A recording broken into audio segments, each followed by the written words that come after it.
Oui, vous l'avez dit, hein, on parle ici des dommages et intérêts, c'est-à-dire pas de l'amende à laquelle le parti a été condamné, les prévenus ont été condamnés, on parle des dommages et intérêts, c'est-à-dire tous les fonds que le Parlement européen a versés aux assistants des eurodéputés du Front National pendant des années et dont il demande aujourd'hui le remboursement, puisqu'on l'a vu avec ce jugement du tribunal judiciaire de Paris, c'était des contrats fictifs Ouais. et donc ces fonds-là doivent être restitués au Parlement européen. Et aujourd'hui, on est en mesure de le révéler sur l'antenne de BFM, le Parlement européen a fait officiellement une demande de ce qu'on appelle de recouvrement des intérêts civils, c'est-à-dire de remboursement de cette somme.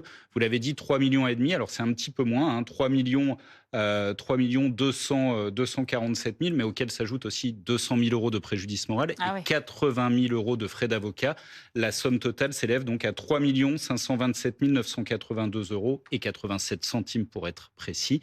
Les courriers ont été envoyés depuis le cabinet de l'avocat du Parlement européen aux différents avocats des prévenus dans le procès et aussi du parti, puisque le parti a été condamné en tant que personne morale. Aujourd'hui, officiellement, on peut dire que le Rassemblement national doit rembourser plus de 3,5 millions au Parlement européen.